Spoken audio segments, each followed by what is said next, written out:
এই মাসটার নাম মুহররম মাস।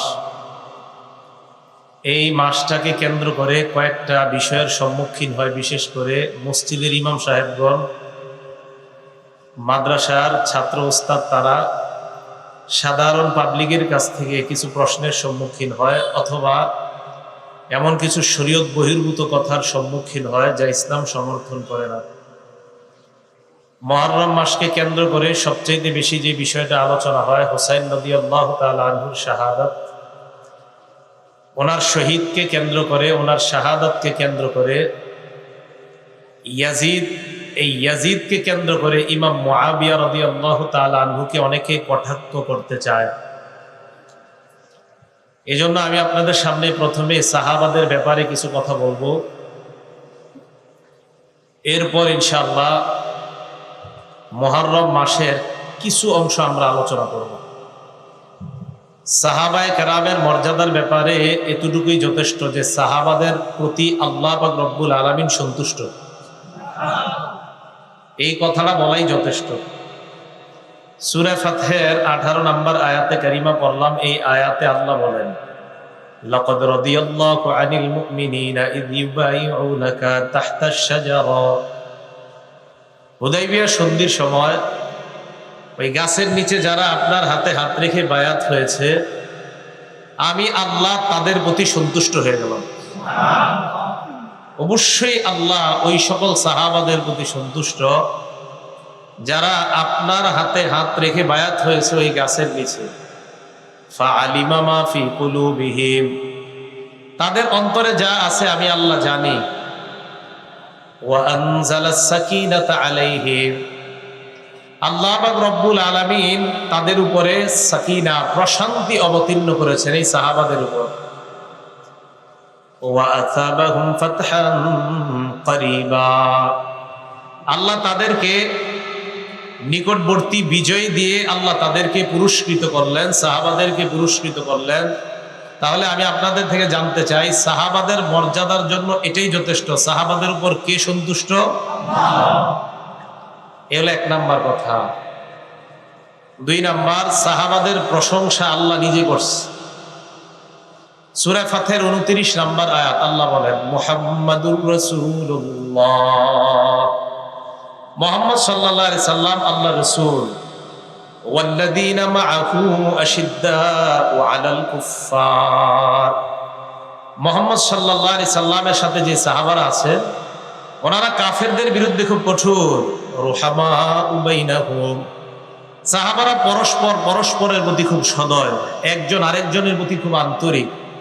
তারাহুম রুকআন সুজদা, আল্লাহ বলে নবী আপনি আপনার সাহাবাদেরকে দেখবেন তারা রুকুকারী, সেজদাকারী, তো তাদের রুকু সেজদার প্রশংসা করে আল্লাহ কোরআনে আয়াত নাযিল করেন। ইয়াবতাগুনা ফাদলাম মিনাল্লাহি ওয়া রিদওয়ানা, তারা আল্লাহর অনুগ্রহ চায়, তারা আল্লাহর সন্তুষ্টি চায়। সীমাহুম ফি উজুহিহিম মিন আথারিস সুজুদ, আল্লাহ বলেন সেজদার কারণে তাদের মাঝে এই সেজদার চিহ্ন, নিদর্শন পরিলক্ষিত হয়, দেখা যায়। জালিকা মাসালুহুম ফিত তাওরাত, আল্লাহ বলেন তাদের এই দৃষ্টান্তটা তাওরাত কিতাবের মধ্যে আছে। সাহাবারা যে আল্লাহর সন্তুষ্টি চায়, সাহাবারা আল্লাহর খুশি চায়, অনুগ্রহ চায়, সাহাবারা রুকুকারী, সেজদাকারী, সাহাবাদের প্রশংসার কথা শুধু কোরআনে না তাওরাত কিতাবেও আছে। আর তাওরাতে যে এই প্রশংসার কথা আছে, তাদের দৃষ্টান্ত যে তাওরাত কিতাবের মধ্যে আছে, এই কথা আবার আল্লাহ কোরআনে জানায় দিয়েছে। সাহাবাদের দৃষ্টান্ত তাওরাতে আছে, আর এই কথাটা যে তাওরাতে আছে এটা আবার আল্লাহ কোরআনের মাধ্যমে আমাদেরকে জানায় দিয়েছে। তাহলে নবীর সাহাবারা 1 নাম্বার আল্লাহ ওনাদের প্রতি সন্তুষ্ট, 2 নাম্বার তাদের প্রশংসা আল্লাহ নিজে করছে, 3 নাম্বার সাহাবায়ে কেরাম আল্লাহর নির্বাচিত বান্দা। সুবহানাল্লাহ। সূরা নামল আয়াত নাম্বার 59 নম্বর আয়াত আল্লাহ পাক রব্বুল আলামিন বলেন, কুলিল হামদুলিল্লাহ ওয়া সালামুন আলা ইবাদিহিল্লাযীনা ইসতাফা, নবী আপনি বলেন সমস্ত প্রশংসা আল্লাহর। ওয়া সালামুন আলা ইবাদিহিল্লাযীনা ইসতাফা, আল্লাহ বলেন তার নির্বাচিত বান্দাদের প্রতি শান্তি, তার নির্বাচিত বান্দাদের প্রতি দয়া আর শান্তি। সুফিয়ান সাউরি রহমতুল্লাহি আলাইহি বলেন, এই নির্বাচিত বান্দা দ্বারা হুম আসহাবু মুহাম্মাদিন সাল্লাল্লাহু আলাইহি ওয়াসাল্লাম, আল্লাহ নবীর সাহাবারা উদ্দেশ্য, এর মানে নির্বাচিত বান্দা মানে আল্লাহ নবীর সাহাবা। তাহলে সাহাবারা আল্লাহর নির্বাচিত বান্দা, সাহাবাদের প্রতি আল্লাহ সন্তুষ্ট, সাহাবাদের প্রশংসা আল্লাহ নিজে করেছেন। তো যেই সাহাবাদের প্রশংসা আল্লাহ নিজে করেছেন, যাদের প্রতি আল্লাহ সন্তুষ্ট, যাদের কথা আল্লাহ কোরআনে বলেছেন, যারা নির্বাচিত, আমি আপনাদের কাছে জানতে চাই, আমার রব যাদের প্রতি সন্তুষ্ট, আমরা তাদের প্রতি অসন্তুষ্ট কি? তাহলে আমরা কি তাদের প্রতি সন্তুষ্ট? আর আপনি তাদের প্রতি সন্তুষ্ট না হইলে এতে যে খুব ক্ষতি হয়ে যাবে এমন না, এটা মাথায় রাখতে হবে। কিন্তু আমি বুঝাইতে চাইলাম, যাদের প্রতি আল্লাহ সন্তুষ্ট, তা আমি আপনি কেন তাদের প্রতি অসন্তুষ্ট হব? তাদেরকে আমরা কাঠগড়ায় কেন দাঁড় করাই? আল্লাহ আমাদেরকে কথাগুলো বুঝার তৌফিক দান করেন।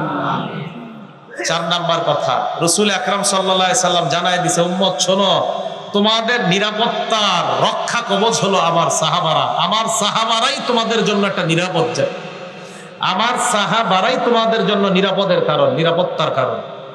মুসলিম শরীফের 2531 নাম্বার হাদিস, সহিহ মুসলিম হাদিস নাম্বার 2531।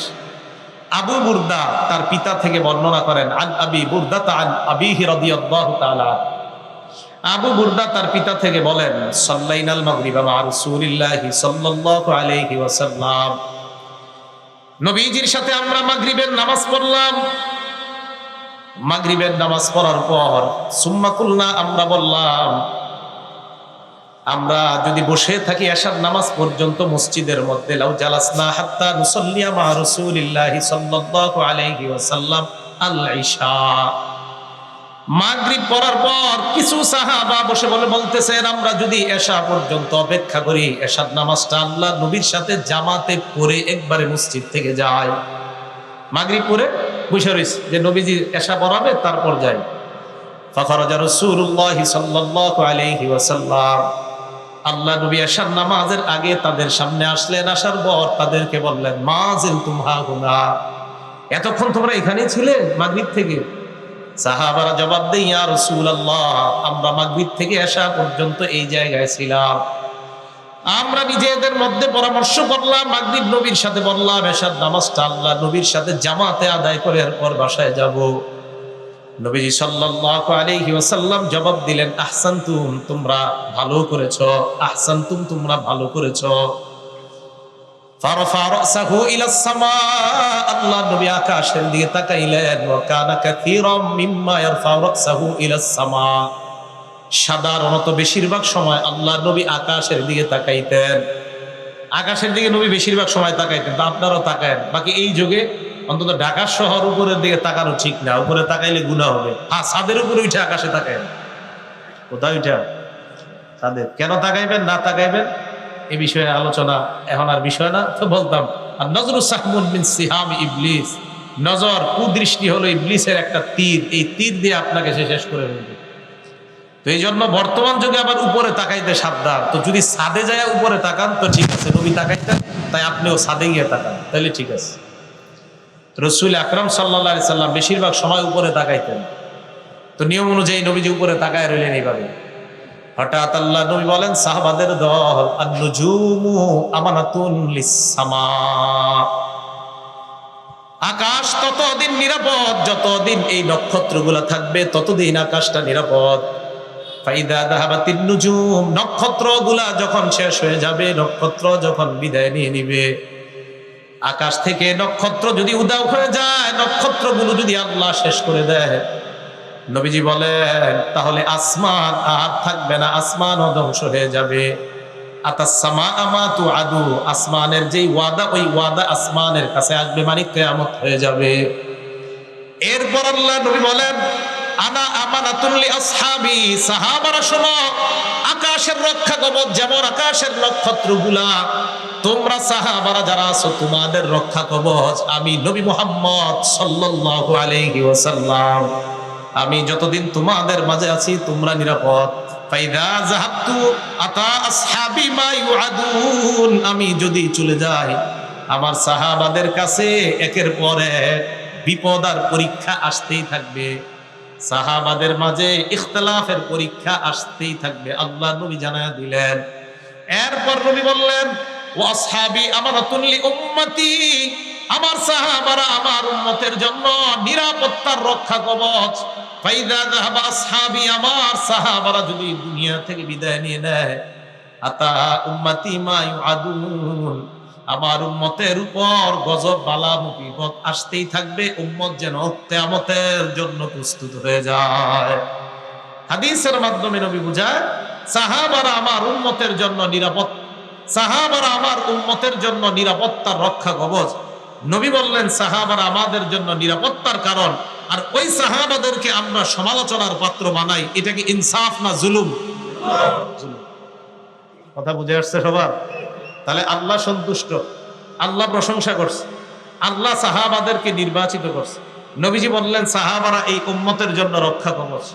তাহলে এই সাহাবাদেরকে আমরা সমালোচনার পাত্র বানানোটা এটা জুলুম, এটা ইনসাফ না। ইনসাফের সাথে আমরা যেন সাহাবাদের যথাযথ মর্যাদা দিতে পারি, আল্লাহ তৌফিক দান করেন।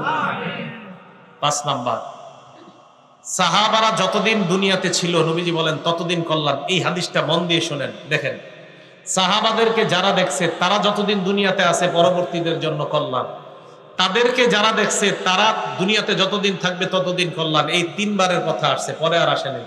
কিন্তু হাদিস গবেষণা করলে বোঝা যায় এই সিলসিলায় দেখতে দেখতে দেখতে দেখতে ওলামায়ে কেরাম তাদের উস্তাদ, তারা তাদের উস্তাদ, তারা তাদের উস্তাদ, তারা তাদের উস্তাদ, তারা ইমাম বুখারী, এইভাবে ইমাম বুখারী তার উস্তাদকে, তার উস্তাদ তার উস্তাদকে, এইভাবে দেখতে দেখতে আব্দুল্লাহ ইবনে মুবারক ইমাম আবু হানিফাকে, এইভাবে দেখতে দেখতে হাম্মাদ, আলকামা, আব্দুল্লাহ ইবনে মাসউদ, রাসূলুল্লাহ সাল্লাল্লাহু আলাইহি সাল্লাম। এই সিলসিলা দেখা দেখা দেখা, এখান থেকে বোঝা যায় যে দেখা যারা মূলত ওই সিলসিলা থেকে দেখে আসতেছে তাদেরকে দেখার মধ্যে একটা কল্যাণ আছে। দলিল, একটা কিতাব আছে আস-সিলসিলাতুস সহিহা, এই কিতাবের 3283 নাম্বার হাদিস, 3283 নাম্বার হাদিস আস-সিলসিলাতুস সহিহা। সাধারণ জনগণ জানেন না এটার লেখককে, জানা দরকার নেই।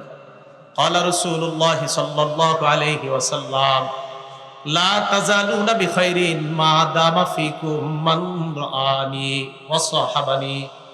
নবীজি বলেন তোমরা ততদিন কল্যাণের মধ্যে থাকবা যতদিন তোমাদের মাঝে তারা থাকবে যারা আমাকে দেখছে আর আমার সান্নিধ্য গ্রহণ করেছে, আমার সুহবত গ্রহণ করেছে। দেখেন কি কয়, ওয়াল্লাহি লা তাজালুনা বিখাইরিন মা দামা ফিকুম মান রাআনি, পরেরটা মান রাআনি ওয়া সাহাবা মান সাহাবানি। আল্লাহর কসম তোমরা ততদিন কল্যাণের মধ্যে থাকবা যতদিন তোমাদের মাঝে তারা থাকবে যারা আমার সাহাবাদেরকে দেখছে, যারা আমার সাহাবাদের সুহবত গ্রহণ করেছে।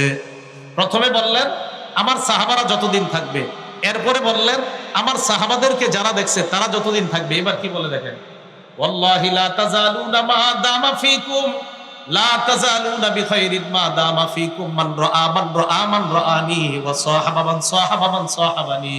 আল্লাহ নবী বলেন আল্লাহর কসম ততদিন তোমরা কল্যাণের মধ্যে থাকবা যতদিন তোমাদেরকে তারা, তাদেরকে তারা, তাদেরকে যারা দেখছে তারা থাকবে, ততদিন কল্যাণের মধ্যে থাকবা।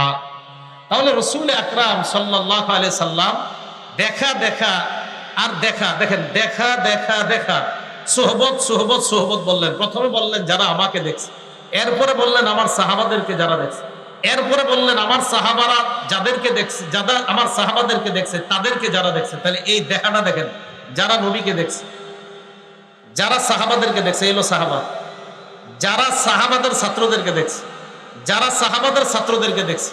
তো এই দেখা দেখির থেকে আর সোহবত থেকে নবীজি বুঝাইতে চায় সোহবত সান্নিধ্য কারো গ্রহণ করা, এইভাবে দেখে দেখে সিলসিলা বর্তমানে এই যে আল্লাহ ওয়ালা যারা ইসলাহের কাজ করে, এই সোহবত সেই ধারাবাহিকতা থেকেই।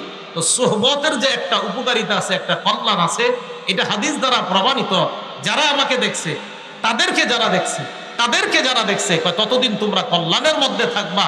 এই দেখা আর সংস্রব সোহবত থেকে বোঝা যায় আল্লাহ ওয়ালা উলামাদের সোহবত সংস্রব আর তাদেরকে দেখলে একটা কল্যাণ আল্লাহর থেকে পাওয়া যায়। রাসূল আকরাম সাল্লাল্লাহু আলাইহি সাল্লাম 1 নম্বরে সাহাবাদের কথা বললেন, তারে সাহাবারা কল্যাণ। বিসমিল্লাহ। এখন আমি আপনাদের কাছে জানতে চাই, খুব বুঝেন, আপনারা সাধারণ জনগণ বুঝারই কথা, আর আমি অমনি কথা বলি। সাহাবাদেরকে যারা দেখছে, তাদেরকে যারা দেখছে, তাদেরকে যারা দেখছে, তো দেখতে দেখতে বর্তমান যুগ পর্যন্ত মানুষগুলো আছে না বলেন? তাহলে এই যুগে ওই সিলসিলার যারা আছে, তাহলে তাদের দিকে দেখলে একটা উপকারিতা আছে না নাই? তো এই যুগে কারা? ওলামায়ে কেরাম। কারা বলেন তো? ওলামায়ে কেরাম, হক্কানি রব্বানি আল্লাহ ওয়ালা ওলামায়ে কেরাম। এই জন্য তাদের সান্নিধ্যে যাবেন, এই ইসলামী মাহফিলগুলোতে বেশি অংশগ্রহণ করার চেষ্টা করবেন। আল্লাহ তৌফিক দান করেন। সাহাবাদের মর্যাদা রক্ষা করার হুকুম করেছে নবীজি সাল্লাল্লাহু আলাইহি সাল্লাম। সাহাবাদের মর্যাদা রক্ষা করার জন্য নবীজি হুকুম করেছেন। ইবনে মাজাহ কিতাবের নাম, হাদিস নাম্বার 2363 নাম্বার হাদিস। ক্বালা রাসূলুল্লাহ সাল্লাল্লাহু আলাইহি ওয়াসাল্লাম, আল্লাহ নবী বলেন, ইহফাজু ফি আসহাবি সুম্মাল্লাযীনা ইয়ালুনাহুম সুম্মাল্লাযীনা ইয়ালুনাহুম। আমার সাহাবাদের মর্যাদা তোমরা সংরক্ষণ করবা, আমার সাহাবাদের মর্যাদা তোমরা হেফাজত করবা। এরপর যারা তাদের মর্যাদা তোমরা রক্ষা করবা। এরপর কারা? যারা সাহাবাদেরকে দেখেছে। সাহাবাদেরকে কারা দেখেছে? ইমাম আবু হানিফা দেখছে। কে দেখছে? রহমতুল্লাহ আলাইহি। কে দেখছে বলেন? আল্লাহ নবী কয়, তাদের মর্যাদা রক্ষা করবা, আমার সাহাবাদের মর্যাদা রক্ষা করবা। আর আমার সাহাবাদের মর্যাদার পর তাদের মর্যাদা রক্ষা করবা। এর পরবর্তী প্রজন্ম যারা, এরপরের যারা, তাদের মর্যাদা রক্ষা করবা। সাহাবাদেরকে যারা দেখছে তাদেরকে বলা হয় তাবিঈ। ওই তাবিঈদের একজন হলেন আল ইমামুল আযম আবু হানিফা রাহমাতুল্লাহি আলাইহি। নবীজি বললেন এদের মর্যাদা রক্ষা করো। তাহলে সাহাবাদের মর্যাদা রক্ষা করা এটা নবীজির হুকুম। সাহাবাদের প্রশংসা করেছেন আল্লাহ, সাহাবাদের প্রতি আল্লাহ সন্তুষ্ট, সাহাবারা আল্লাহ নির্বাচিত বান্দা, সাহাবারা এই উম্মতের নিরাপত্তার রক্ষা কবচ, সাহাবারা এই উম্মতের জন্য কল্যাণ। সাহাবাদের মর্যাদা রক্ষা করার হুকুম নবীজি সাল্লাল্লাহু আলাইহি ওয়াসাল্লাম করছেন। আল্লাহ আমাদের সকলকে সাহাবাদের মর্যাদা যেন আমরা রক্ষা করতে পারি, তাদের সমালোচনা শোনা বলা থেকে যেন বেঁচে থাকতে পারি, আল্লাহ তৌফিক দান করেন। সাহাবাদেরকে গালি দেওয়া 7 নাম্বার কথা। এই গালি দেওয়ার এটা হলো 7 নাম্বার শিরোনাম, যে সাহাবাদেরকে যারা গালি দেয়, যারা সাহাবাদেরকে গালি দেয় 1 নাম্বার, যারা সাহাবাদেরকে গালি দেয় তাদের উপর আল্লাহর অভিশাপ, ফেরেশতাদের অভিশাপ, দুনিয়ার সব মানুষের অভিশাপ। আবার বলছি, আরে ঠিক মানে আসলেই ঠিক, এটা হাদিসে আইছে, ঠিক হইব না? যারা সাহাবাদের সমালোচনা করে, সাহাবাদেরকে গালি দেয়, তাদের উপর আল্লাহর অভিশাপ, ফেরেশতাদের অভিশাপ, সমস্ত মানুষের অভিশাপ। এটা কিতাব আছে নাম আল জামিউস সগীর। এই কিতাবের 8715 নাম্বার হাদিস, ইমাম সুয়ুতী রাহমাতুল্লাহ আলাইহি লেখা। এখানে আসছে, ক্বালা রাসূলুল্লাহ সাল্লাল্লাহু আলাইহি ওয়াসাল্লাম, নবীজি বলেন, মান সাব্বা আসহাবি, যারা আমার সাহাবাদেরকে গালি দেয়, ফালাইহি লানাতুল্লাহ, যেই ব্যক্তি আমার সাহাবাদেরকে গালি দেয় তার উপর আল্লাহর অভিশাপ, ওয়াল মালাইকা, ফেরেশতাদের অভিশাপ, ওয়ান নাসি আজমাইন, সমস্ত মানুষের অভিশাপ। তাহলে আমরা সাহাবাদেরকে কখনো গালি দিব না, যারা গালি দেয় তাদের কথা শুনবো না। রাজি ইনশাআল্লাহ? সাহাবাদের ব্যাপারে কোনো কথা এগুলো আমরা কান দিব না। 2 নাম্বার, সাহাবাদেরকে যারা গালি দেয়, নবীজি সাল্লাল্লাহু আলাইহি সাল্লাম তাদেরকে গালি দিতে নিষেধ করে দিয়েছেন। নবীজি সহিহ বুখারী হাদিস নাম্বার 3673 নাম্বার হাদিস। ক্বালা রাসূলুল্লাহ সাল্লাল্লাহু আলাইহি ওয়াসাল্লাম, আল্লাহ নবী বলেন, লা তাসুব্বু আসহাবি, তোমরা আমার সাহাবাদেরকে গালি দিও না। এবার আল্লাহ নবী বলেন, কোন সাহসে আমার সাহাবাদেরকে তোমরা গালি দাও? ফা ইন্না আহাদাকুম লাউ আনফাকা মিসলা উহুদিন যাহাবা, তোমাদের কেউ যদি উহুদ পাহাড় সমপরিমাণ স্বর্ণ আল্লাহর রাস্তায় দান করো। কি পরিমাণ? উহুদ পাহাড় পরিমাণ স্বর্ণ। উহুদ পাহাড় পরিমাণ স্বর্ণ যদি আল্লাহর রাস্তায় দান করো, মা বালাগ মুদ্দা আহাদিহিম, সাহাবারা এই 2 হাত দিয়ে যা দান করে, তোমাদের উহুদ পাহাড়ের সমান পরিমাণ স্বর্ণ সাহাবাদের ওই 2 হাত পরিমাণ দানের কাছেও পুষতে পারবে না। নবীজি বলেন, ওয়ালা নাসিফা, প্রথমে বলছে 2 হাত, এরপর বললেন ওয়ালা নাসিফা, অর্ধেকও না। অর্ধেক মানে 1 হাত, মুদ্দা মানে 2 হাত, নাসিফা মানে 1 হাত। আল্লাহর নবী কয় 2 হাত পরিমাণ, নবী কয় না না 1 হাত। উহুদ পাহাড় পরিমাণ স্বর্ণ যদি তোমরা আল্লাহর রাস্তায় দান করো, সাহাবাদের 2 হাত পরিমাণ দান, নবী কয় না, অর্ধ হাত মানে অর্ধ মুদ মানে 1 হাত পরিমাণ দানের কাছেও বুঝতে পারবে না। তাহলে যাদের দানের মূল্য আল্লাহর কাছে এত বেশি যে তাদের 1 হাত পরিমাণ দানের কাছে আমাদের উহুদ পাহাড় পরিমাণ স্বর্ণের দানের এটার কাছাকাছি যেতে পারবো না। নবীজি বলেন, লা তাসুব্বু, তাদেরকে গালি দিও না। তো সাহাবাদেরকে যারা গালি দেয় তাদের যে মজলিসে গালিগুলা হয় এই সমস্ত মজলিসে যাবো না, বসবো না, শুনবো না। আল্লাহ তৌফিক দান করেন। 3 নাম্বার, সাহাবাদেরকে গালি দেওয়া এটা স্পষ্ট ভাবে নিষেধ। হাদিসের মধ্যে আরেকটা নিষেধাজ্ঞা দেখেন, কেন বলে এইখান থেকে দেখেন এই মজলিসের কি প্রয়োজন। এই যে খানকায় হযরত মাওলানা হাফিজুল্লাহ রহমতুল্লাহ আলাইহি এই খানকার উদ্যোগে ইসলামী মাহফিলের প্রয়োজনীয়তাটা এই হাদিস থেকে সাহাবাদের ব্যাপারেও জানেন আর মজলিসের প্রয়োজনীয়তা জানেন। আমি এই হাদিস পড়ে অবাক হয়েছি, দেখেন কি কয়, লা তাসুব্বু আসহাবা মুহাম্মাদিন সাল্লাল্লাহু আলাইহি ওয়াসাল্লাম। শারহুত তাহাবিয়া একটা কিতাব, এই কিতাবের 693 নম্বর হাদিস, হাদিসের মান হাসান। লা তাসুব্বু আসহাবা মুহাম্মাদিন সাল্লাল্লাহু আলাইহি ওয়াসাল্লাম, তোমরা মুহাম্মদ সাল্লাল্লাহু আলাইহি ওয়াসাল্লামের সাহাবাদেরকে তোমরা গালি দিও না। এবার কি করে দেখেন, শোনো তোমরা, লা মুকামু আহাদিহিম সাআতান ইয়ানি মা'আন নবী সাল্লাল্লাহু আলাইহি ওয়াসাল্লাম খায়রুম মিন আমালিকুম 40 সানা। নবীজির সাথে সাহাবাদের এক মুহূর্তের অবস্থান, কি কয়, নবীর সাথে সাহাবাদের এক মুহূর্তের অবস্থান তোমাদের 40 বছর আমলের চাইতে বেশি দামি। তাহলে আল্লাহ ওয়ালাদের সাথে অবস্থানের দাম আছে না নাই? এই দেখেন আমি অবাক হয়ে গেছি হাদিসে যে অবস্থান, আল্লাহ ওয়ালা মানে বসে রয়েছে নবীর সাথে সাহাবা, কয় সাহাবা নবীর সাথে বসে থাকার এক মুহূর্তের বসে থাকাটা তোমাদের 40 বছর আমলের চেয়ে বেশি দামি। তাহলে বোঝা যায় এখান থেকে যে আল্লাহ ওয়ালাদের সাথে বসে থাকাটাও একটা ফায়দা, উপকারিতা। আপনি অনেক মুরব্বী আল্লাহ ওয়ালা আছে যাদের কথা বোঝা যায় না, দরকার নেই বোঝা যাওয়া, এমনি বসে থাকবেন। ঢাকার বড় বড় আল্লাহ ওয়ালা অনেক মুরব্বী, অনেক বয়সের কারণে সব কথা বোঝা যায় না, এমনি গিয়ে আমরা বসে থাকি। কেন বসে থাকি? এই সমস্ত হাদিসের কারণে, যে ওনাদের মজলিসে বসে থাকাটাও এটা আল্লাহর পক্ষ থেকে একটা গনিমত, একটা নিয়ামত। দেখেন হাদিসের মধ্যে আছে যে সাহাবায়ে কেরাম নবীর সাথে কিছু মুহূর্ত কাটানো, এটা তোমাদের 40 বছর ইবাদতের চাইতে বেশি দামি।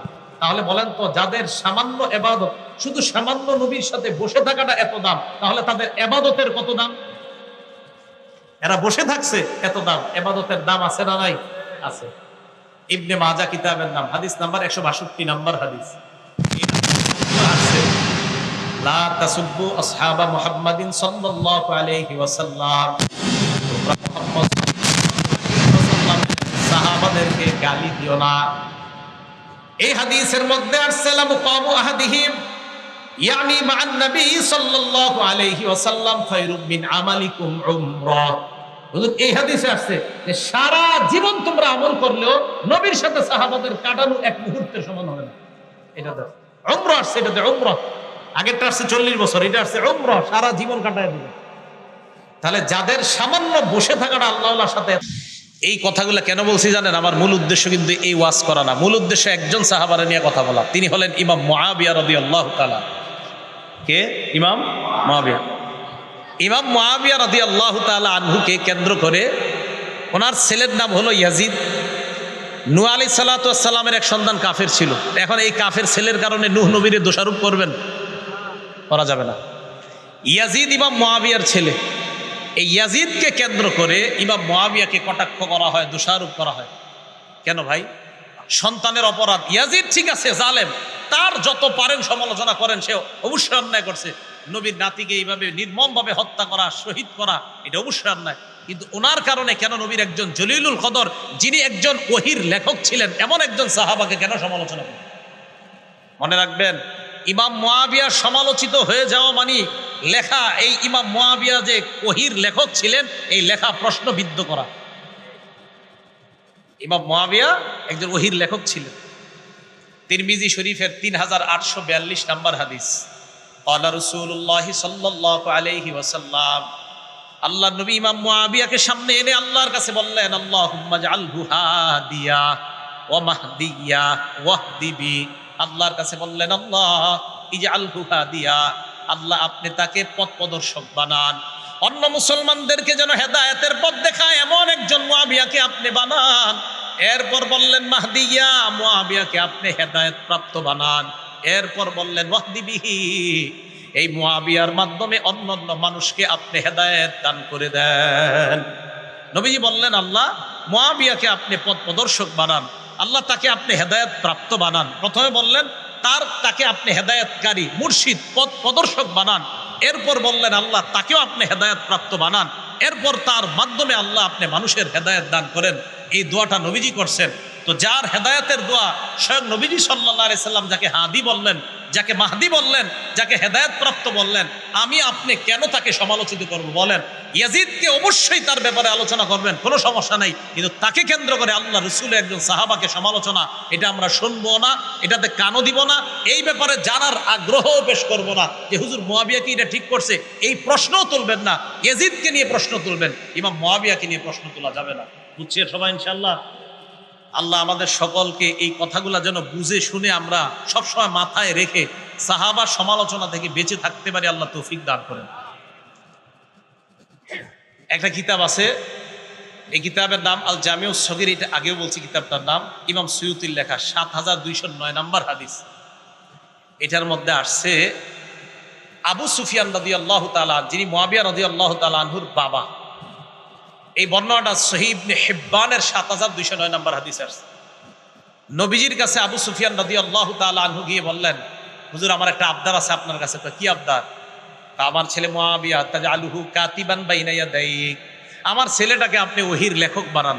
সুবহানাল্লাহ, আপনি যাদেরকে দিয়ে লেখান ওহী, তাদের মধ্যে এই মুয়াবিয়াকে আপনি হুজুর একজন লেখক বানান। নবীজি বললেন নাম, ঠিক আছে, আপনার কথা গ্রহণ করলাম। আবু সুফিয়ান রাদিয়াল্লাহু তাআলা আনহু কিন্তু নবীজির শ্বশুর ছিলেন। কি ছিলেন বলেন তো? শ্বশুর। আলেম ছাড়া অন্য কেউ বলতে পারবেন যে আবু সুফিয়ানের কন্যার নাম কি, যিনি নবীর বিবি ছিলেন? ওলামা ছাড়া অন্য কেউ আছেন পারেন বলতে? আবু সুফিয়ানের কন্যা যিনি নবীর বিবি ছিলেন, কি নাম? হ্যাঁ হ্যাঁ, কি নাম? কি নাম? না হইলে তো 500 মাহফিলে গেছেন এনে যারা আছেন। উম্মে হাবিবা, বলেন কি নাম? হ্যাঁ, উম্মে হাবিবা, বলেন তো কি নাম? উম্মে হাবিবা। নবীজি শ্বশুর ছিলেন। তো আয়েশা বলছে আমার ছেলেটাকে আপনি ওহীর লেখক বানান। নবী সাল্লাল্লাহু আলাইহি সাল্লাম বললেন নাম, ঠিক আছে, কবুল করলাম। তাহলে ইমাম মুয়াবিয়া ওহীর লেখক। ইমাম মুয়াবিয়াকে নবীজি বলছেন হেদায়েত প্রাপ্ত। এমন একজন সাহাবাকে সমালোচনা করব না, তার সমালোচনা শুনবো না। সহিহ বুখারী হাদিস নাম্বার 2924 নাম্বার হাদিস। নবীজি সাল্লাল্লাহু আলাইহি সাল্লাম বললেন আউয়ালু জাইশিম মিন উম্মতি ইয়াগজুনাল বাহরা ক্বাদ আউজাবু। আল্লাহ নবী বললেন আমার উম্মতের মধ্যে যেই দলটা সর্বপ্রথম সমুদ্র পথে যুদ্ধ পরিচালনা করবে, ওই দলটা আল্লাহর জান্নাত ওয়াজিব করবে। আমার উম্মতের মধ্যে সর্বপ্রথম যেই দলটা নৌযান পথে নৌপথে যুদ্ধ করবে, আমার যেই দল উম্মতের যেই দলটা সমুদ্র পথে যুদ্ধ করবে, ক্বাদ আউজাবু, তারা আল্লাহর জান্নাত ওয়াজিব করবে। হাদিস খোলেন নৌপথে সর্বপ্রথম অভিযান পরিচালনাকারী সাহাবার নাম ইমাম মুয়াবিয়া। এই হাদিস প্রমাণ করে ইমাম মুয়াবিয়া আল্লাহর জান্নাত তার জন্য ওয়াজিব। আল্লাহর জান্নাত তার জন্য, তাহলে জান্নাত যার জন্য ওয়াজিব, নবী বলে গেলেন ওয়াজিব যার জন্য জান্নাত হয়ে গেছে এমন একজন সাহাবা যিনি জান্নাতের মেহমান। এই সাহাবার কেন সমালোচনা আমরা করব? আমার আপনার তো টেনশন করা উচিত। একজন মানুষ জান্নাতি হয়ে গেছে, আমি আপনি জান্নাতি হতে পারলাম কিনা এই ব্যাপারে আমাদের 24 ঘন্টা টেনশন থাকা দরকার। আমি আপনি জান্নাতি হয়েছি কিনা এই টেনশন আমাদের করা দরকার। উল্টা একজন জান্নাতি সাহাবারে নিয়ে আমরা টেনশন করি উনি কি কাজটা ঠিক করছে, এই টেনশন। তাহলে যিনি একজন জান্নাতের মেহমান, তারে নিয়ে আমার আপনার টেনশন করা দরকার নাই, উনি জান্নাতি সাহাবা। তো এই জন্য ইমাম মুয়াবিয়ার সমালোচনা আমরা ইয়াজিদকে কেন্দ্র করে করব না। নূহ নবীর ছেলেকে কেন্দ্র করে নূহ নবীর সমালোচনা যেমন করি না, লূত নবীর বিবিকে কেন্দ্র করে লূত নবীর সমালোচনা আমরা করি না, তো যেমনিভাবে লূত নবীর বিবি ছিল একজন কাফেরা, এই কাফের বিবিকে কেন্দ্র করে কিন্তু লূত নবীর সমালোচনা আমরা করি না। নূহ নবীর ছেলে ছিল একজন কাফের, এই কাফেরকে কেন্দ্র করে নবীর সমালোচনা আমরা করি না। ইমাম মুয়াবিয়ার ছেলে ইয়াজিদ অবশ্যই জুলুম করেছে, হুসাইন রাদিয়াল্লাহু তাআলা আনহুর সাথে অন্যায় করেছে। এই জালেম সন্তানের কারণে একজন আদেল ইনসাফগার সাহাবার ব্যাপারে আমরা সমালোচনা করি না, যার ব্যাপারে অনেক সাহাবারা বলেন মা রাআইতু বাদা রাসূলিল্লাহ সাল্লাল্লাহু আলাইহি সাল্লাম আসওয়াদা মিন মুয়াবিয়া, যে আল্লাহ রাসূলের পরে মুয়াবিয়ার চেয়ে সঠিক নেতৃত্ব দানকারী পৃথিবীতে আর কাউকে দেখিনি। অনেক সাহাবার বক্তব্য এটা। ইমাম মুয়াবিয়ার নেতৃত্ব নিয়ে আপনি প্রশ্ন তুলতেই পারবেন না। ওনার দ্বারা ইসলামের যে পরিমাণ কাজ হয়েছে, বিশেষ করে ইলমি খেদমত যে পরিমাণ হয়েছে, ইমাম মুয়াবিয়া রাদিয়াল্লাহু তাআলা। তো বুঝাইতে চাইলাম যার ইসলামের এত অবদান, তার ব্যাপারে আমরা সমালোচনা করব, তার ব্যাপারে নাক গলানো এটা আমাদের উচিত না। আল্লাহ বুঝার তৌফিক দান করেন। বুখারী শরীফের 3765 নাম্বার হাদিস। এই হাদিসের মধ্যে আসছে আব্দুল্লাহ ইবনে আব্বাসকে গিয়ে একজন বিচার দিছে ইমাম মুয়াবিয়ার নামে। বিচার দেওয়ার পরে ইবনে আব্বাস কয় তুমি কি বললা? কয় হুজুর মুয়াবিয়া তো এই কাজ করে, বিতির নামাজের ব্যাপারে একটা মাসালা। ইবনে আব্বাস কয় দা এটা ছাড়ো মিয়া, এই ব্যাপারে কথা বললো না। ইন্নাহু ফাকিহ, ইমাম মুয়াবিয়া একজন ফকিহ সাহাবা, ফকিহ সাহাবা। ইমাম মুয়াবিয়ার আমল নিয়ে তুমি প্রশ্ন তুলতে পারো না, কারণ ইমাম মুয়াবিয়া একজন ফকিহ। সাহাবারা ইমাম মুয়াবিয়ার প্রশংসা করতেছে, সাহাবারাও ইমাম মুয়াবিয়ার প্রশংসা। ইবনে তাইমিয়া রহমতুল্লাহ লেখছে ইমাম মুয়াবিয়ার ব্যাপারে, আফজলুল মুলুক লেখছে, আফজলুল মুলুক। পুরা পৃথিবীর মধ্যে নবীজির পরে যত নেতৃত্বের গুণাবলী যদি সব দিকে যে পৃথিবীর উন্নতি সাধন হয়েছে কোন মুসলমানের নেতৃত্বের আমলে, ইবনে তাইমিয়া লিখেছেন তিনি ইমাম মুয়াবিয়া। তো এই জন্য এমন একজন সাহাবা যার দ্বারা ইসলামের এত খেদমত হয়েছে, বলেন তার কি সমালোচনা করব আমরা? না, আমরা তার সমালোচনা করব না, বরং তাকে আমরা অনুসরণ করব, তার আমলের অনুসরণ করব। আল্লাহ তৌফিক দান করেন। তার আমলের অনুসরণ কেন করতে হবে আমাদের? কথা বুঝেন। নাসাই শরীফের হাদিস নাম্বার 4191 নাম্বার হাদিস, মন দিয়ে শোনেন এই হাদিসটা। বর্ণনাকারীর নাম আব্দুর রহমান ইবনে আব্দে রব্বিল কাবাহ। এত বড় নাম মনে রাখা দরকার নাই, শুধু আব্দুর রহমান মনে রাখলে চলে। তিনি বলেন, আতাইতু ইলা আব্দুল্লাহ ইবনে আমরিন ওয়া হুয়া জালিসুন ফি জিল্লিল কাবা। নবীর সাহাবা আব্দুল্লাহ ইবনে আমরের কাছে আমি আসলাম, আসার পর আমি দেখলাম উনি কাবার ছায়ার মধ্যে বসা। কাবা শরীফের ছায়া, এই ছায়ার মধ্যে আল্লাহ নবীর সাহাবা আব্দুল্লাহ ইবনে আমর বসা। ওয়ান্নাসু আলাইহি মুজতামিউন, জনগণ তার সামনে ঘেরাও করে আছে, তার থেকে নসিহত শুনতে চায়।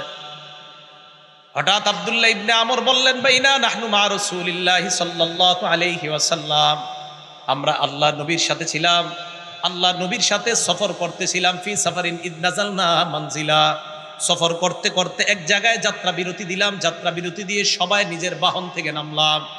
সাহাবাদের মাঝে তিনটি দল হয়ে যায়। ফামিন্না মাইয়াদ্রিবু খিবাআহ, আমাদের মাঝে একদল সাহাবা তাবু টানাইতেছে, তাবুর ছায়ার মধ্যে আশ্রয় নিবে। ওয়ামিন্না মাইয়ান তাদিলু, আরেক দল তীর প্রতিযোগিতা করতেছে। ওয়ামিন্না মান হুয়া ফি জাশরাতিহি, আরেক দল চারণভূমির মধ্যে পশুগুলা চড়াইতেছে, ঘাস খাওয়ায়, পানি খাওয়ায়। ইজনাদা মুনাদি রাসূলিল্লাহি সাল্লাল্লাহু আলাইহি ওয়াসাল্লাম, হঠাৎ আল্লাহ নবীর আহ্বানকারী ঘোষণাকারী তাদের সামনে আইসা ঘোষণা দেয়, আসসালাতু জামিআ, ও সাহাবারা নামাজের সময় হয়ে গিয়েছে, সবাই জামাতে আসো। ফাজতামানা, আমরা জামাতে গেলাম। জামাতে যাওয়ার পর সবাই দাঁড়িয়ে রইলাম। কামা ফিনা রাসূলুল্লাহ ফাখাতাবানা, আল্লাহ নবী আমাদের সামনে দাঁড়াইলেন, দাঁড়িয়ে নবী ভাষণ দিলেন। নামাজে আমরা দাঁড়াইলাম, ওই মুহূর্তে নবী আমাদের সামনে দাঁড়ায়া ভাষণ দিলেন। মানে কাতার সোজা সোজা চলতেছে, করা হইতেছে, নবীজি একটা ভাষণ দিলেন। উজানি মাদ্রাসার মাহফিলে গেছেন কেউ? ওখানে দেখবেন ওই কাতার সোজা করতে একটু দেরি হতো, 10 লাখ লোক আরো অনেক লোক হয়, তো এটা করতে করতে উজানি মাদ্রাসায় আব্দুর রহমান সাহেব জোরালো ভাষণ দিতে থাকে দীর্ঘক্ষণ। তো নবীজি সাল্লাল্লাহু আলাইহি সাল্লাম, সাহাবা একরাম জামাতে দাঁড়াইতেছে, নবীজি সবার সামনে দাঁড়ায় একটা ভাষণ দিলেন। ভাষণের মধ্যে আল্লাহ নবী বললেন, শোনো সাহাবাদের দল, লাম ইয়াকুন নাবিয়্যুন ক্বাবলি ইল্লা কানা হাক্কান আলাইহি আইয়াদুল্লা উম্মাতাহু আলা মা ইয়ালামুহু খায়রান লাহুম। আমার পূর্বে যত নবী দুনিয়াতে আসছে, সমস্ত নবীর মৌলিক দুইটা দায়িত্ব। এক নাম্বার, ওই নবী তার উম্মতকে কল্যাণকর বিষয়ে জানায়া দেওয়া। 2 নাম্বার, ওয়ায়ুনজিরু কওমাহু মা ইয়ালামুহু শাররান লাহুম, উম্মতের জন্য যা অকল্যাণকর, ওই অকল্যাণকর বিষয় থেকে উম্মতকে সতর্ক করা। বলেন সব নবীর মৌলিক দায়িত্ব কয়টা ছিল? 1 নাম্বার, উম্মতের জন্য যা কল্যাণকর এটা উম্মতকে জানায়া দেওয়া। 2 নাম্বার, যা অকল্যাণকর তা থেকে উম্মতকে সতর্ক করা। এবার নবীজি সাহাবাদেরকে যে কথাটা বললেন, এই কথাটা একটু মন দিয়ে শোনেন। নবীজি কি বলে দেখেন, সাহাবারা তোমরা শোনো, ইন্না উম্মাতাকুম হাদিহি জুইলাত আফিয়াতুহা ফি আউয়ালিহা, আমার উম্মতের মধ্যে প্রথম দিকের উম্মত যারা, তাদেরকে নিরাপদ দেওয়া হয়েছে, নিরাপত্তা দেওয়া হয়েছে, তাদেরকে ফিতনা ফাসাদ থেকে মুক্ত রাখা হয়েছে আমি নবীর খাতিরে। তোমরা ফিতনা ফাসাদ থেকে মুক্ত। ওয়া ইন্না আখিরাহা, আর আমার উম্মতের শেষে যারা আসবে আমি আপনি আমরা, নবীজি বলেন, ফাতাজি উল ফিতান ইউসিবুহুম বালাউন ওয়া উমুর, তাদের কাছে একের পর এক ফিতনা আসতেই থাকবে, ফিতনা আসতেই থাকবে। ইউনকিরুনাহা, যেই ফিতনাগুলা, যেই পরীক্ষাগুলা তারা অপছন্দ করবে। আল্লাহ নবী বলেন, ফাতাজি উল ফিতান, ফিতনা আসবে। ফিতনা আসলে ফায়ুদাক্কিকু বাদুহা লিবাদিন, আগের ফিতনাটা পরের ফিতনার কাছে তুচ্ছ মনে হবে। মুসলমান ভালো করে মনে রাখবেন, করোনা ভাইরাসের মধ্যে মনে করেছিলাম এত বড় গজব মনে হয় দুনিয়াতে আর আসে নাই। আল্লাহ নবী বুঝায়, যেই গজবে আছো পরের গজবটা যখন দেখবা মনে হবে আগের গজবটা পরের গজবের কাছে কিছুই না। ফায়ুদাক্তিকু বাদুহা লিবাদিন, পরের গজবের কাছে আগের গজব কিছুই মনে হবে না। নবী বলেন ফাতাজিউল ফিতনা, ফিতনা আসবে, ফায়াকুলুল মুমিনু হিয়া মুহলিকাতি, ফিতনা আসলে ঈমানদার বলবে আমাকে এই ফিতনা ধ্বংস করবে। ফাতান কাশিফ, ফিতনা উঠিয়ে যাবে। সুম্মা তাজিউল ফিতনা, আবার ফিতনা আসবে, ঈমানদার মনে করবে আমি ধ্বংস। নবীজি বলেন ফাতান কাশিফু, আবার ফিতনা উঠে যাবে। আল্লাহ নবী কয় শোনো, গজবের মধ্যে তোমাদের মরণ হয়েও যেতে পারে। মরণ যদি তোমাদের হয়ে যায়, আল্লাহ নবী বলেন ফালতুদরিকহু মাউতাতুহু, তোমার মরণটা যেন এমন অবস্থায় হয় ওয়া হুয়া মুমিনুন বিল্লাহি ওয়াল ইয়াউমিল আখির। আল্লাহ নবী বলেন ওই গজবের সময় যখন তুমি মরবা, তোমার মরণটা যেন এমন অবস্থায় হয় যে তুমি আল্লাহ মানো আর আখেরাত মানো। নবী কয় যদি তুমি দুইটা জিনিস চাও, কি? মান আহাব্বা আইয়ুজাহজাহা আনিন নার ওয়া ইউদখালাল জান্নাহ, যদি তুমি জাহান্নাম থেকে মুক্তি চাও আর জান্নাতে যাইতে চাও, এই গজবের জামানার মধ্যেও যদি তুমি জান্নাতে যেতে চাও, নবীজি বলেন তোমার মরণটা যেন ঈমানের সাথে হয়, আখেরাতকে বিশ্বাসের সাথে হয়। এমন অবস্থায় যদি তুমি মরো, ইনশাআল্লাহ তুমি জান্নাতে প্রবেশ করবে। তো নবীজি আমাদেরকে সতর্ক বাণী দিয়ে গেলেন, সতর্ক বার্তা দিয়ে গেলেন। এখন এই একটা হলো কি কল্যাণ, বলেন একটা কি কল্যাণ, আরেকটা অকল্যাণ। এই কল্যাণ অকল্যাণ নবীজি সাহাবাদেরকে শিখিয়ে গেছে। সাহাবারা পরবর্তীদেরকে এইভাবে বলতে বলতে আমাদেরকে সাহাবায়ে কেরাম এইভাবে শিখিয়ে গেছে। এখন আমি যেই কথাটা পয়েন্টটা আপনাদের সামনে বলতে চাই সেটা হলো এই, সাহাবায়ে কেরামদেরকে তো নবীজি বলে দিয়েছেন দুই জিনিস, এখন সাহাবাদের রিয়েকশনটা কি দেখেন। নাসাই শরীফ হাদিস নাম্বার 4149 নাম্বার হাদিস, হাদিসের বর্ণনাকারী উবাদা ইবনে সামিত রাদিয়াল্লাহু তাআলা তিনি বলেন, বায়ানা নবিয়্য সাল্লাল্লাহু আলাইহি ওয়াসাল্লাম আলা সামঈ ওয়াত তাআ ফিল ইউসরি ওয়াল উসরি ওয়াল মানশাতি ওয়াল মুকরাহি ওয়া আল্লা নুনাজিআল আমরা আহলা ওয়া আন নাকুমা বিল হাক্কি হাইসু কুন্না লা নাখাফু ফিল্লাহি লাওমাতা লাঈম। উবাদা ইবনে সামিত বলেন নবীজির হাতে আমরা বায়াত হলাম, এই মর্মে বায়াত হলাম আলাস সামঈ, নবীর থেকে যা শুনবো, ওয়াত্তাআতি আমরা তা মানবো। এবার বাংলা স্লোগানটা দিতে হবে, যা শুনবো আবার যা শুনবো। তাহলে সাহাবারা নবীর সাথে বলছে হুজুর আমরা বায়াত হলাম, যা শুনবো তা মানবো। শিখাইতে শিখাইতে আমাদের পর্যন্ত আসছে। এখন আমি আপনাদের জানতে চাই, আমরা নবীর থেকে যা শুনবো তা মানবো, আমরা ওয়াদা হয়েছি, ওয়াদাবদ্ধ হয়েছি। কিভাবে? ফিল ইউসরি, সহজ অবস্থায় নবীর কথা মানবো, ওয়াল উসরি, কঠিন অবস্থায় নবীর কথা মানবো, ওয়াল মানশাতি, সুখেও নবীর কথা মানবো, ওয়াল মুকরাহি, দুঃখেও নবীর কথা মানবো। তাহলে আমরা আমার অনুকূলে হলেও নবীর কথা মানবো, আমার প্রতিকূলে হলেও আমি নবীর কথা মানবো, সুখের সময় আমি নবীর কথা মানবো, দুঃখের সময় আমি নবীর কথা মানবো। এই মর্মে আমরা ওয়াদাবদ্ধ হয়েছি।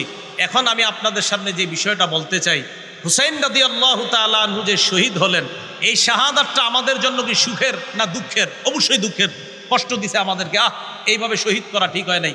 এখন দুঃখের সময় কি করণীয়, এই জাতীয় কোনো করণীয় নবীজি আমাদেরকে বলছেন কিনা বলেন? বলছে। আমরা কষ্ট পাইছি ইমাম হুসাইনের শাহাদাতে, তো এখন তার শাহাদাতে যে আমরা কষ্ট পাইলাম, এখন কষ্টের সময় কি করণীয় আমাদের দেখতে হবে, কোরআন হাদিসে কোনো করণীয় আছে কিনা। যদি থাকে তো এটাই করা, আর যদি বলেন না নাই তাহলে তো কিছুই করা যাবে না।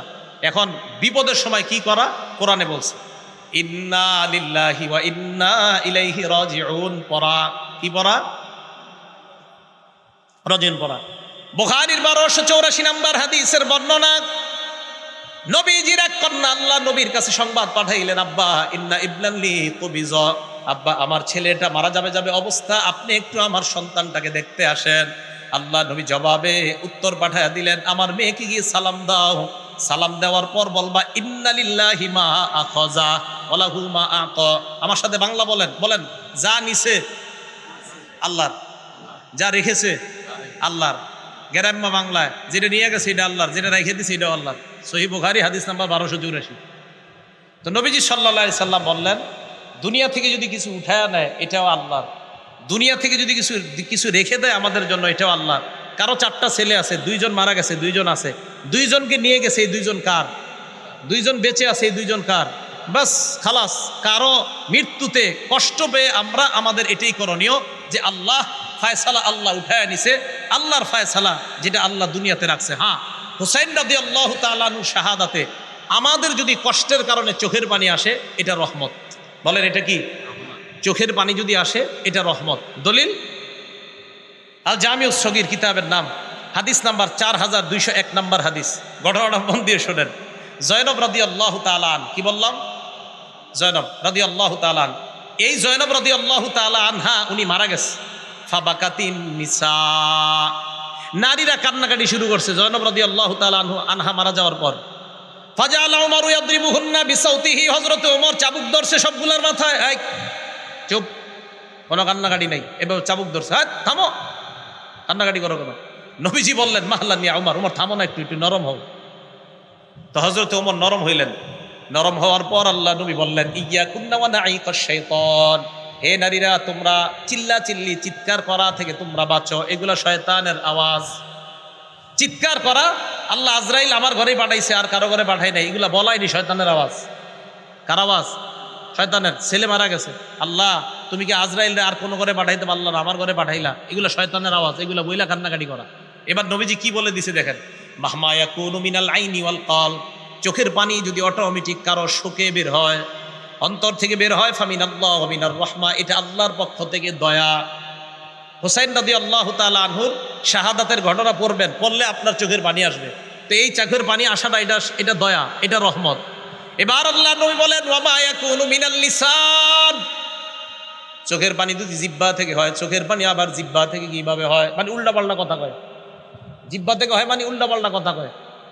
খোদা আমারে নিয়ে নাও, আমার আব্বারে নিয়ে নিছো, আমি এই দুনিয়াতে আর থাকতে চাই না, কালকে সকালে উঠে আব্বারে দেখবো না, আমারে নিয়ে নাও। এটা মিনাল লিসান, জবান থেকে। ওয়ালিয়াদ, হাত থেকে। এবার আমি বলবো না জবানার হাত আমাদের দেশে কবে ব্যবহার হবে। জবানার হাত, জবানার হাত, জবানার হাত, জবান হাত, জবান হাত। আমা ইয়াকুনু মিনাল লিসান ওয়াল ইয়াদ, যেটা জবান থেকে হবে আর হাত থেকে হবে, ফামিনাশ শায়তান, এটা শয়তানের পক্ষ থেকে। নবীজি বলছে। তাহলে মুখ থেকে উল্টাপাল্টা শব্দ বের হওয়া, হাত দিয়ে নিজের আঘাত করা, বলেন এটা কার কাজ? শয়তানের কাজ। আর অটোমেটিক চোখ দিয়ে যদি পানি বের হয়, এটা কার পক্ষ থেকে রহমত? আল্লাহর পক্ষ থেকে রহমত। তাহলে আল্লাহর পক্ষ থেকে রহমত, এটা ঠিক আছে। শয়তানের পক্ষ থেকে যদি হয়, এটা অন্যায়, এটা জায়েজ নাই, এটা হারাম। তো এই হারাম কর্মকাণ্ড থেকে যেন আমরা বেঁচে থাকতে পারি, আল্লাহ তৌফিক দান করেন। মুহররম মাস আসলে আরেকটা কথা হয়, আহলে বাইত। বলেন কি হয়? বলেন সবাই, আহলে বাইত কারা? একদল মানুষ বলতে যায় আহলে বাইত 5 জন। কয়জন? 5 জন। নবীজি, হযরত আলী, ফাতেমা, হাসান, হুসাইন, এই 5 জনকে বলে পাক পাঞ্জাতন। কি বলে? হ্যাঁ, এই ধারণাগুলো নেন, পাক পাঞ্জাতন। আপনাদের আশেপাশের মাহফিলে এসে অনেকে আপনাদেরকে এটি বুঝাবে যে পাক পাঞ্জাতন। আবার অনেকে টুপির মধ্যে দেখবেন পাক পাঞ্জাতন, এখানে লেখা মোহাম্মদ, এখানে আলী, এখানে ফাতেমা, এখানে হাসান, এখানে হুসাইন। উনি বুঝায়, উনি এই 5 জনকে খুব ভালোবাসে। উনি কি বুঝায়? ওলামায়ে কেরাম ছাড়া অন্য যারা আছেন, বলেন তো নবীর নাতি কয়জন? হ্যাঁ হ্যাঁ 5 জন। ওইটি মনে কোন জায়গায় বয়ানে শুনছেন, লেগে কইতেছে। নবীজির নাতি কয়জন? 5 জন। 5 জন। তা আপনারা তো 2 জন নিয়ে খালি লাফান, বাকি 5 জনকে ভালোবাসবে কে? আমরা নবীর নাতি নাতনি সবাইকে মহব্বত করি, শুধু 2 জনকে না, সবাইকে করি। আর কিছু মানুষ শুধু 2 জনকে করে, অতএব বেশি ভালোবাসার দাবিদার আমরা। নবীজির মেয়ে কয়জন? 4 জন। মনে রাখেন, একটু কথাগুলো মন দিয়ে শোনেন। জয়নব, রুকাইয়া, উম্মে কুলসুম। জয়নব, রুকাইয়া, উম্মে কুলসুম, ফাতেমা। এবার দেখেন, এই উম্মে কুলসুমের কোনো সন্তান নাই। কেউ বলে আছে, কেউ বলে নাই, বেশিরভাগ বলছে নাই। এই উম্মে কুলসুমের সন্তান নাই। বাকি রইল কয় মেয়ে নবীর? জয়নবের 2 সন্তান। একজনের নাম, এই জয়নবের 2 সন্তান, একজনের নাম আলী, আরেকজনের নাম উমামা। ছেলে একজন নাম আলী, মেয়ে একজন নাম উমামা। জয়নবের 2 সন্তান, একজনের নাম আলী, আরেকজনের নাম উমামা। আলী নামে ছেলেটা ছোটবেলায় মারা গেছে। উমামা নামে যে মেয়েটা ছিল, এই মেয়েটার নবী খুব ভালোবাসতেন, খুব মহব্বত করতেন, তার সাথে খেলতেন। নামাজে গেলে নবীজির কাঁধে উঠতো এই মেয়েটা, নাতনিটা। আর দেখেন কত মহব্বতের একজন নাতনি, যার নামও আপনারা জানেন না, অথচ আপনারা লাফান খালি 2 জন নিয়ে। তাহলে নবীজির 2 জন নাতি, একজন নাতি আরেকজন নাতনি পাইলাম। জয়নবের ঘরে 2 জন পেয়ে গেলাম, এক ছেলে এক মেয়ে। এবার আসেন রুকাইয়া। এই রুকাইয়ার ঘরে একজন ছেলে, নাম আব্দুল্লাহ। বলেন কি নাম? তাহলে মোট কজন হলো? 3 জন। ফাতেমা রাদিয়াল্লাহু তাআলা আনহার সন্তান আপনারা সারা জীবন জানেন দুইজন, জন্মের পর থেকে দুইজন, মনে হয় মায়ের পেটেও শুনে আইছেন যে হাসান আর হুসাইন। হযরত ফাতেমা রাদিয়াল্লাহু তাআলা আনহার সন্তান পাঁচজন, বলেন কয়জন? পাঁচজন। গণেন, হাসান বলেন, হুসাইন, মুহসিন, জয়নব, উম্মে কুলসুম। ওই দুই বোনের নামে নাম রাখছে নিজেদের দুই মেয়ের নাম। হযরত ফাতেমা তার দুই বোনের নামে নিজের মেয়ের নাম রাখছে। তাহলে হযরত ফাতেমার পাঁচজন সন্তান, হাসান, হুসাইন, মুহসিন, জয়নব, উম্মে কুলসুম। জয়নবের দুই সন্তান, ওই নবীজির মেয়ে জয়নব, একজন ছেলে একজন মেয়ে, সাতজন। রুকাইয়ার এক সন্তান, এই হলো মোট আটজন। পাঁচজন নাতি, তিনজন নাতনি। আমরা নবীর নাতি নাতনি সবাইকে মহব্বত করি, শুধু দুইজনকে না। একদল মানুষ শুধু দুইজনকে মহব্বত করে, আমরা সবাইকে মহব্বত করি। অতএব ভালোবাসার বেশির দাবিদার আমরা, তারা না। কথা মনে থাকবে তো? এখন আসেন, আহলে বাইত কারা? আহলে বাইত মানে একদল মানুষকে, এই পাঁচজন। আহলে বাইত দ্বারা এক নাম্বার উদ্দেশ্য বিবি। বলেন, এক নাম্বার উদ্দেশ্য কি? তার মানে আহলে বাইত দ্বারা নবীর বিবিরা এক নাম্বার উদ্দেশ্য হবে। হুজুর আপনি কই লইব বিবি উদ্দেশ্য? দলিল দেন। দলিল মানে কোরআনের দলিল। কোন জায়গার দলিল? কোরআনের। সূরা হুদ আয়াত নাম্বার 69 নাম্বার আয়াত থেকে 73 নাম্বার আয়াত। সূরা হুদ আয়াত নাম্বার 69 নাম্বার আয়াত থেকে 73 নাম্বার আয়াত। আল্লাহ কি বলে দেখেন, ওয়ালাকাদ জাআত রুসুলুনা ইব্রাহিমা বিল বুশরা ক্বালু সালামা। ইব্রাহিম নবীর কাছে আমার ফেরেশতারা আসলেন সুসংবাদ নিয়ে, এসে বললেন সালামা, সালাম। ক্বালা সালাম, ইব্রাহিম নবী জবাব দিলেন সালাম। এবার ইব্রাহিম নবী ফামা লাবিসা আন জাআ বিআজলিন হানিজ, দেরি না করে একটা বাছুর জবাই করে, ওই বাছুর, একটা বাছুর ভুনা করে, তাড়াতাড়ি ভুনা বাছুর তাদের সামনে নিয়ে আসছে মেহমান। ইব্রাহিম নবী ভাবলেন আমার বাসায় মেহমান আসছে, মেহমানদেরকে খাবার দেই। ভুনা বাছুর নিয়ে আসার পর সামনে দিলেন। ফালাম্মা রাআ আইদিয়াহুম লা তাসিলু ইলাইহি নাকিরাহুম, মেহমানদের দিকে তাকায় দেখে মেহমানদের হাত খাবারের দিকে যায় না। ফেরেশতারা কি খায়নি? তো ইব্রাহিম নবী তো জানেন এরা যে ফেরেশতা। ইব্রাহিম নবী যখন দেখলেন তাদের হাত খাবারের দিকে প্রসারিত হয় না, নাকিরাহুম, ব্যাপারটা ওনার কাছে অস্বাভাবিক মনে হয়। উনি সন্দিহান হয়ে পড়েন। ওয়া আওজাসা মিনহুম খিফা, মনে মনে উনি ভয় পায়। ফেরেশতারা ব্যাপারটা বুঝতে পারলেন, ইব্রাহিম নবীর দিকে তাকিয়ে বললেন ক্বালু লা তাখাফ, ভয় পাবেন না, ভয়ের কোনো কারণ নাই। ইন্না উরসিলনা ইলা কওমি লূত, আমরা মানুষ না, আমরা লূত নবীর জাতির কাছে প্রেরিত একদল ফেরেশতা, আল্লাহ আমাদেরকে পাঠাইছেন। পাশে দাঁড়িয়ে আছে ইব্রাহিম নবীর বিবি সারা, ওয়ামরাতুহু কাইমাতুন ফাদাহিকাত, সারা পাশ থেকে দাঁড়ায় হাসি দেয়, উনি হাসতেছে। সারার হাসি দেওয়া দেখা আল্লাহ বললেন ফাবাশশারনাহা বিইসহাক, আমি ওই বয়োবৃদ্ধা সারাকে তার একজন সন্তান হবে ইসহাক নামে, এই সন্তানের সুসংবাদ দিয়ে দিলাম। এই হাইশো না, তোমার সন্তান হবে। শুধু সন্তান না, ওয়া মিন ওয়ারাই ইসহাক ওয়া ইয়াকুব, এই ইসহাক যে সন্তানটা হবে, এই সন্তানের আবার সন্তান হবে, তার নাম হবে ইয়াকুব, আর ইয়াকুবের বিশাল বংশধর হবে। সুবহানাল্লাহ। এখন সারা এই কথা শুনে কয় আলিদু, আমি সন্তান প্রসব করব, ও আনা আজুজ, আমি বয়োবৃদ্ধা, ও হাদা বালি শাইখা, আর আমার স্বামীও বৃদ্ধ, আমি কিভাবে সন্তান প্রসব করব? ইন্না হাদা লা শাইউন আজীব, এটা তো আশ্চর্য বিষয়। ফেরেশতারা বললেও আতাজাবিনা মিন আমরিল্লাহ, এই তুমি আল্লাহর বিষয়ে আশ্চর্য হও? আল্লাহর বিষয়ে আবার আশ্চর্য হও নাকি? এরপরে কি কয় দেখেন, রহমাতুল্লাহ ওয়া বারাকাতুহু আলাইকুম আহলাল বাইত। সুবহানাল্লাহ। কি বলছে? আহলাল, বলেন কি বলছে? রহমাতুল্লাহি। ফেরেশতারা কার সাথে কথা বলতেছে? বলেন ইব্রাহিম নবীর বিবি। কার সাথে? ফেরেশতারা কার সাথে কথা বলতেছে? ইব্রাহিম নবীর বিবিকে বললেন রহমাতুল্লাহি ওয়া বারাকাতুহু আলাইকুম আহলাল বাইত, হে আহলে বাইত, তোমাদের উপর আল্লাহর দয়া, আল্লাহর বরকত তোমাদের উপর। আহলে বাইত বলে প্রথমে এক নম্বরে স্ত্রী উদ্দেশ্য আমি বলছিলাম, দলিলও পেয়ে গেলাম। ইব্রাহিম নবীর বিবিকে ফেরেশতারা বললেন আহলে বাইত, তাহলে আহলে বাইত দ্বারা এক নাম্বার বিবি উদ্দেশ্য। আচ্ছা, বাতা ইয়াবিতু, বাইতুন শব্দটা আসছে বাতা ইয়াবিতু থেকে, ওলামারা আছেন। বাতা ইয়াবিতু মানে রাত্রি যাপন করা। একজন পুরুষ সাধারণত কার সাথে রাত্রি যাপন করে? স্ত্রী। এই তো বাতা ইয়াবিতু থেকে বাইত, তাই আহলে বাইত মানে ঘরওয়ালি, ঘরওয়ালি মানে বিবি। এগুলো এক নাম্বার দলিল। দলিল নাম্বার 2, সূরা আহজাব আয়াত নাম্বার 32-33 নাম্বার আয়াত। আল্লাহ বলেন ইয়া নিসা আন-নবী লাস্তুন্না কাআহাদিম মিনান নিসা, হে নবীর বিবিগণ, আপনারা অন্যান্য নবীর অন্যান্য মহিলাদের মতো না। ইনিত্তাকাইতুন্না, আমরা যদি আল্লাহকে ভয় পান, ফালা তাখদানা বিল কওল, নম্র ভাষায় কথা বলবেন না, কোমল ভাষায় কথা বলবেন না, মোহনীয় ভঙ্গিমায় কারো সাথে কথা বলবেন না। নবীর বিবিদেরকে আল্লাহ বলে ফায়াতমা আল্লাযী ফী কলবিহি মারাদ, যাদের অন্তরে বেদি আছে তারা অন্তরের মধ্যে কুমন্ত্রণা করে বসতে পারে, খারাপ কল্পনা করতে পারে। আচ্ছা, নবীর বিবিরা কোমল ভাষায় কথা বললে একজন পুরুষের মনে খারাপ ধারণা জন্ম হতে পারে নবীর বিবিদের ক্ষেত্রে, তো বর্তমান জামানার নারীদের ক্ষেত্রে কি হবে?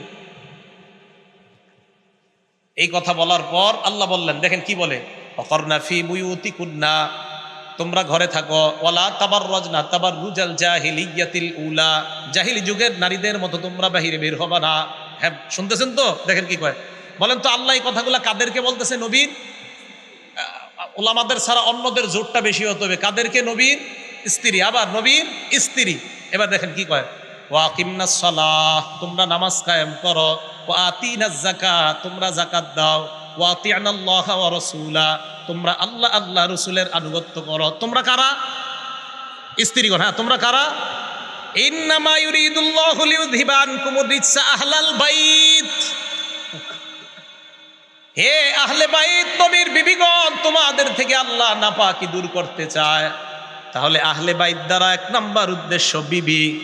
তাহলে আহলে বাইত মানে পাঁচজন না, আমরা বলি আহলে বাইত মানে নবীর বিবিগণ, আহলে বাইত মানে হাসান হুসাইন ফাতেমা, আহলে বাইত মানে নবীর পরিবারের সবাই। আমরা আহলে বাইত সবাইকে ভালোবাসি, মহব্বত করি, শুধু পাঁচজনকে না, বরং আমরা নবীর সমস্ত পরিবারকে মহব্বত করি। কি বলেন? আমরা শুধু পাঁচজনকে না, আমরা সবাইকে ভালোবাসি। এরপরে আমগরে বলে আমগো ভিতরে নবীর প্রেম নাই। আপনি মাত্র পাঁচজনকে মহব্বত করলেন, আর আমি বললাম পুরা পরিবারের সকলকে, তা আপনি আমারে বললেন যে আপনার মধ্যে নবীর প্রেম নাই। এটা ইনসাফের কথা না, এটা জুলুমের কথা। এই কথাগুলা যারা এই পাঁচজনকে আহলে বাইত মনে করে তাদেরকে বুঝাবেন। এখন কথা হলো, হাসান হুসাইনও যে আহলে বাইত, এটার দলিল কি? ওনারাও যে আহলে বাইত হতে পারে, এটার দলিল কি? এই আয়াত নবীর উপরে যখন নাজিল হয়েছে তখন নবী তার স্ত্রী উম্মে সালামার ঘরে ছিলেন। মুসলিম শরীফের 2424 কত হয়? 2424 নম্বর হাদিস। নবীজি সাল্লাল্লাহু আলাইহি সাল্লাম খরজা রাসূলুল্লাহ গাদাতান, সকালবেলা ঘর থেকে বের হইছে, ও আলাইহি মিরতুন মুরাহহালুন মিন শারিন আসওয়াদ, কালো পশম দ্বারা অঙ্কিত করা একটা চাদর নবীর গায়ে ছিল। তো এই চাদর গায়ে দিয়ে নবী বের হইছে কখন? যেই অবস্থায় নবী ঘরে ছিলেন, ওই অবস্থায় নবীর উপরে আয়াত নাজিল হয়েছে যে আপনার বিবিদের থেকে আল্লাহ, মানে আহলে বাইতদের থেকে আল্লাহ অপবিত্রতা দূর করতে চায়। নবী ঘর থেকে বের হয়ে দেখছে হযরত হাসান আসছে, আসার পর নবীজি আদখলা, হাসান রে চাদরের ভিতরে ঢুকাইছে, বুঝছেন? এরপরে হুসাইন আসছে, হুসাইনকেও ঢুকাইছে। সুম্মা জা আলী ফাদখালা, হযরত আলী আসছে, আলীকেও ঢুকাইছে। সুম্মা জা ফাতেমা, ফাতেমা আসছে রাদিয়াল্লাহু তাআলা আনহুম। এই ফাতেমা আসার পর আদখালাহা, ঢুকায় কয়, এই শোনো, আহলে বাইত শুধু বিবিরা না, আমার এই সন্তানরাও আহলে বাইত। তাহলে দেখছেন, এই চাদরের ভিতরে কেন্দ্র করে কয় এই বাকপান চাদর মাগো, বাকিগুলা আল্লাহ যে উদ্দেশ্যে আয়াত নাজিল করছে এটাই তো বললেন না। তাহলে আয়াত নাজিল করছে আহলে বাইত কেন্দ্র করে, প্রথম উদ্দেশ্য বিবিগণ। এরপরে নবী হাদিসের ব্যাখ্যায় বুঝাই দিয়েছে শুধু বিবিগণ না, আমার সন্তানগণ, আমার পরিবারের আরো যারা, তারাও আহলে বাইত। বলেন, আমরা আহলে বাইত শুধু পাঁচজনকে মহব্বত করি না, সব আহলে বাইতকে মহব্বত করি। হ্যাঁ, সব আহলে বাইতকে মহব্বত করি। আল্লাহ পাক রব্বুল আলামিন আমাদের সকলকে মুহররম মাসকে কেন্দ্র করে যেই সমস্ত কথাগুলো হয়, কারবালার ঘটনা আপনারা অনেক শুনেছেন হয়তো। তো এই জন্য যেই বিষয়গুলো সাধারণত আনা হয়, এই বিষয়গুলো যেন আর না আনা হয়। শুধুমাত্র পাঁচজনকে মহব্বতের কথা যেন বলা না হয়, নবীর পুরো পরিবারকে যেন মহব্বতের কথা বলা হয়। হযরত হুসাইনকে কেন্দ্র করে অবশ্যই ইয়াজিদের ব্যাপারে, ইয়াজিদ যা যা করেছে, অন্যায় করেছে, অবশ্যই এগুলো বলা দরকার। কিন্তু এটাকে কেন্দ্র করে যেন ইমাম মুআবিয়াকে সমালোচনা করা না হয়, সাহাবাদেরকে সমালোচনা করা না হয়। আল্লাহ পাক রব্বুল আলামিন সাহাবা সমালোচনা থেকে আমাদেরকে বেঁচে থেকে আমরা যেন আমাদের ঈমানকে খাঁটি করে দুনিয়া থেকে আমরা বিদায় নিতে পারি। আল্লাহ তৌফিক দান করেন। আমিন। ওয়া আখিরু দাওয়ানা আনিল হামদুলিল্লাহি রাব্বিল আলামিন। আসসালামু আলাইকুম ওয়া রাহমাতুল্লাহি ওয়া বারাকাতুহু।